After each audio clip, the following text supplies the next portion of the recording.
to Minanao, and this is the Ghostly Hour. On tonight's episode, we take you all the way to the mysterious land of Mexico. That's right, Mexico, my homeland.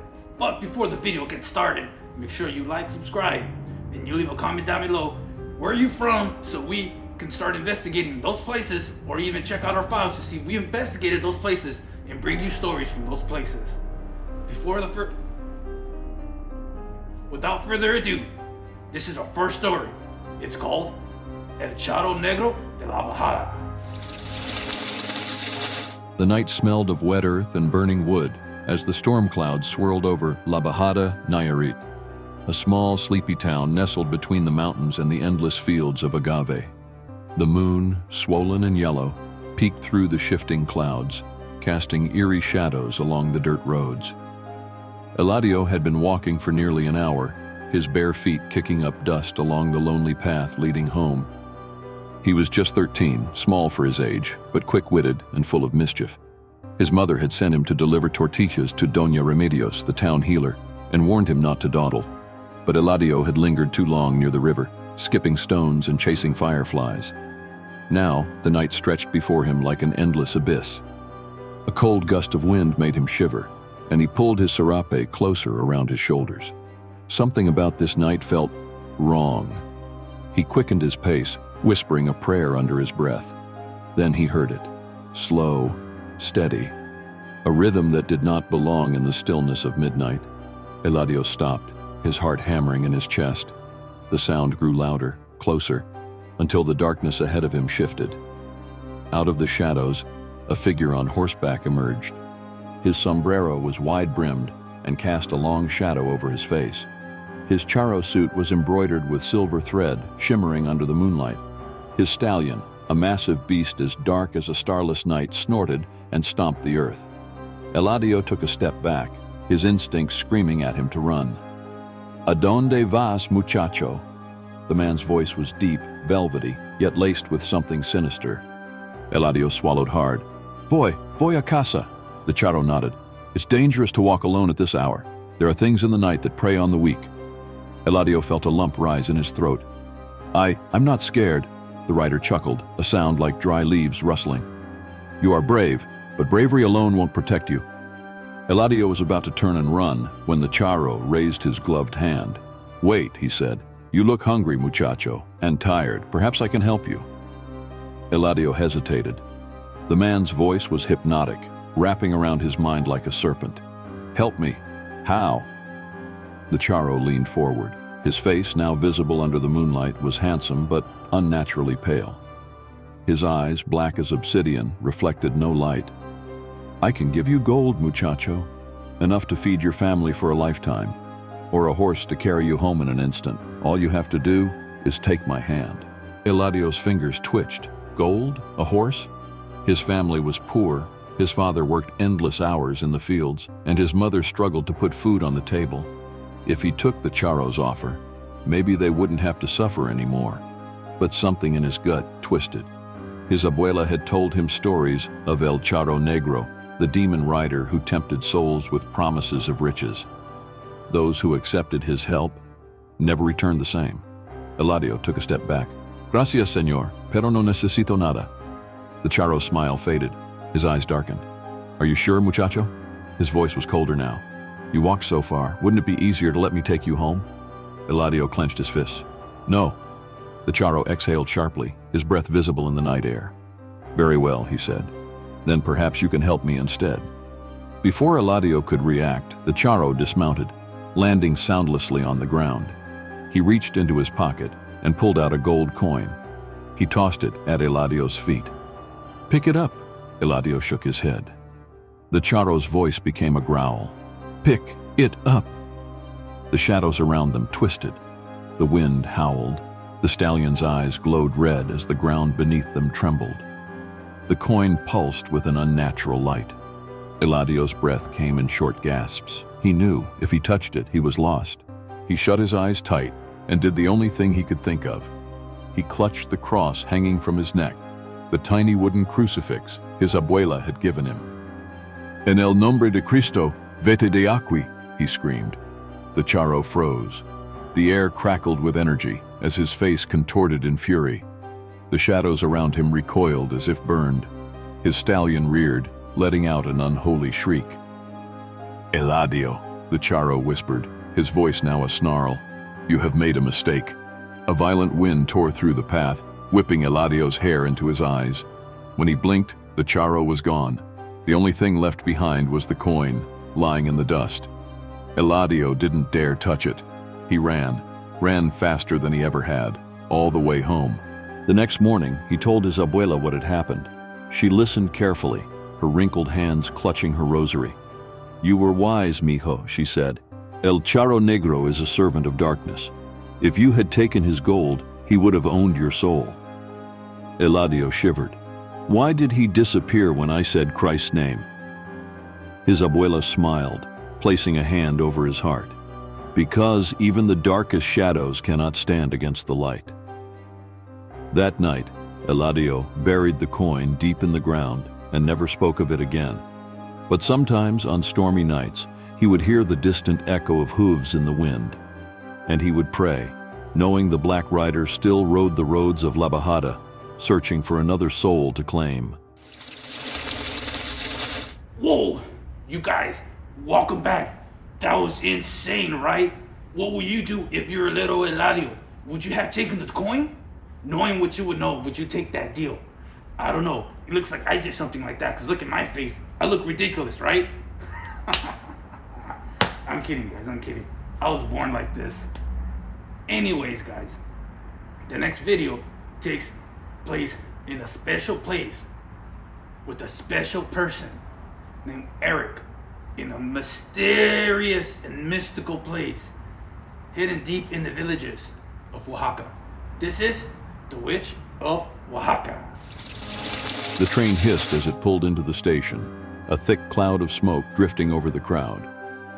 Eric Sullivan, 17, stepped onto the platform, adjusting his leather satchel. His parents had been reluctant to let him visit Mexico alone, but he had insisted. This was his birthplace, after all. His father, a retired American engineer, had worked in Oaxaca years ago, and his mother, a native Oaxacana, had raised him with stories of their homeland. It had been nearly a decade since they'd left for Los Angeles, but something in Eric's chest had longed to return. The cobbled streets, the smell of mole in the air, the towering ceiba trees, it all felt strangely familiar. Waiting at the station was Don Teo, an old family friend. The man greeted Eric with a firm handshake and a knowing smile. "Bienvenido de vuelta, muchacho," Don Teo said. "You've grown into a man." Eric grinned. "Not a Nino anymore." The older man chuckled. "Maybe not, but still, be careful at night." Eric frowned. "Why?" Don Teo's face darkened. "The forests are alive here, Eric, and not all spirits are kind." Eric dismissed it with a shrug. He had grown up with Mexican folklore, but in Los Angeles, ghost stories were just that, stories, or so he thought. That evening, Eric wandered into the outskirts of town, past the small farms, and toward the dense forests that stretched into the mountains. The crickets chirped, and the humid air clung to his skin. The deeper he went, the quieter it became. Then he heard it, a soft voice humming. Eric turned toward the sound. Through the trees, he saw a woman sitting on a rock, her back turned to him. Her long, dark hair cascaded over her shoulders, and her pale blue dress fluttered in the breeze. Something about her seemed familiar. Then she spoke without turning. "Eric." His blood went cold. He hadn't told anyone he'd be here. Slowly, the woman turned. His heart nearly stopped. It was his mother. At least it looked like her. The same sharp cheekbones, the same dark eyes, the same gentle smile. But there was something wrong. Her skin was too smooth, almost waxen, and her eyes, dark, endless voids, held no warmth. "Eric," she said again, her voice too soft, too sweet. "Come here, mijo." Eric's legs moved on their own. He stepped forward, a fog settling over his mind. His mother was in Los Angeles, wasn't she? But she was here, waiting for him. "I've made you something to eat," she whispered. In her hands was a small wooden bowl filled with something steaming. It smelled sweet, too sweet. Eric hesitated. Somewhere deep inside, a voice screamed at him to run. but the woman's gaze held him like chains. "Eat," she urged. He lifted the bowl, bringing it to his lips. The moment the food touched his tongue, the world shattered. Eric staggered, his vision warping. The trees twisted into grotesque shapes, their branches reaching for him like claws. The woman before him changed. Her form flickered, shifting, warping. Her skin darkened and turned leathery, her limbs growing unnaturally long and thin. Her nails blackened, curling like talons. Her face, no longer his mother's, was a nightmarish mask, with sunken eyes and a mouth too wide, lined with jagged yellowed teeth. The Witch of the Forests. Eric wanted to scream, to run, but his body no longer belonged to him. A strange haze clouded his thoughts, his limbs moving like a puppet's. His mouth curled into a vacant smile, though inside he was trapped, watching, screaming, unable to stop himself. She whispered to him in a language older than time, her words curling into his brain like vines. She would keep him under her spell, feed him enchanted food until he was hers completely. He would never leave Oaxaca again. A year later, Eric returned home, but he wasn't the same. His mother knew it the moment she saw him. His skin was too pale, his eyes dull. He spoke little and spent hours staring into nothing. At night, she heard him whispering in his sleep, in a language that was not his own. His father, a practical man, dismissed it as exhaustion. But his mother, she knew. She had seen this before. She called Padre Alvarado, a priest who had fought against darkness before. They brought Eric to the small church in East Los Angeles, its candles flickering against the walls. The exorcist did not hesitate. "This is not your son," Padre Alvarado murmured as he laid his hand on Eric's forehead. "This is something, wearing his skin." Eric sat, unblinking, as the ritual began. The priest pressed a crucifix to his forehead. "Dios te salva, espiritu maligno." Eric's body jerked violently. A guttural snarl erupted from his throat, his eyes rolling back, his limbs contorted, and a voice that was not his own howled in fury. The lights flickered, the walls shook. The priest continued, unrelenting. "Liberalo de esta oscuridad, señor." Then Eric let out an inhuman screech. His body convulsed, his fingers clawing at his arms, as if something were inside him trying to escape. Then silence. Eric collapsed. When he woke, he was himself again. Tears streamed down his mother's face as she clutched him. His father, shaken for the first time in his life, could only murmur prayers. The priest watched him carefully. "She won't stop searching for him," he warned. She marked him. La Tunda never lets go of her prey. Eric shivered, because even now, even freed, he could still hear her voice in his head, calling him back to Oaxaca. Guys, isn't that insane? I really feel bad for Eric, man. Like, he should have listened to his mom. I would have listened to my mom, especially her being seasoned and native to the land. You know, they're not really folklores. They're like warnings. Like, hey, you know, don't do these things. But yet people still do them, and then look what happens. Like another example. Check out this next story. You're not gonna believe it. But check this out. The next one's called the Whispering Aluxes. Or Alexis. Whatever. Just go check it out. The jungle hummed with life under the silver glow of the full moon. In the remote village of San Isidro, nestled deep in the Yucatan, the night was alive with the rustling of palm leaves and the distant chirping of cicadas. The villagers had long respected the land, offering small tributes of maize and honey to Los Aluxes, the ancient guardians of the jungle. But Miguel Cordova, an ambitious man from Merida, did not believe in old tales. "This is all superstition," he scoffed, as he led his workers into the jungle, machete in hand. He had come to claim the land for cattle grazing, ignoring the elders' warnings. That morning he had laughed when Doña Lupita, the village matriarch, grabbed his arm with trembling hands. "Señor Cordova, please. The Aluxes do not forgive disrespect. If you clear their land without asking permission, they will make you pay." Miguel had dismissed her with a wave, tossing a cigarette onto the ground as he turned away. By nightfall, the workers had cleared a large section of jungle, chopping down ceiba trees, sacred to the Maya. They had built a makeshift campsite, a small fire crackling in the center.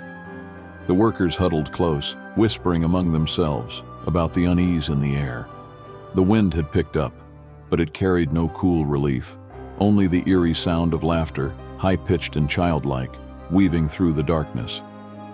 Miguel took a long drag of his cigarette and exhaled, shaking his head.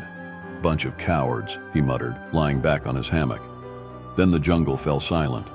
The cicadas stopped chirping. The wind stilled. Even the fire seemed to shrink, its light flickering weakly. A worker, Pablo, swallowed hard and glanced around. "Señor, something is wrong." A rustling sound came from the trees. Footsteps, small, quick. Twigs snapped, but nothing could be seen beyond the flickering firelight. The men grabbed their machetes, their breath heavy in the thick, humid air. Then came the whispers, indistinct at first, like the wind slipping through the trees. But soon, words took shape, soft, taunting, and childlike. "Why did you cut our trees? Why did you not leave us an offering?" Miguel sat up, his heart pounding. "Who's there?" he barked. The workers huddled together, their eyes darting to the jungle. Tiny shadows darted between the trees, too fast to catch with the eye. Shapes no bigger than children, with sharp features, glowing eyes, and twisted grins. "You did not ask permission," the voices cooed. The fire suddenly exploded into a pillar of blue flames, sending the men stumbling backward. Laughter, wild, malicious, echoed through the clearing. Pablo screamed as something yanked his leg, dragging him toward the trees.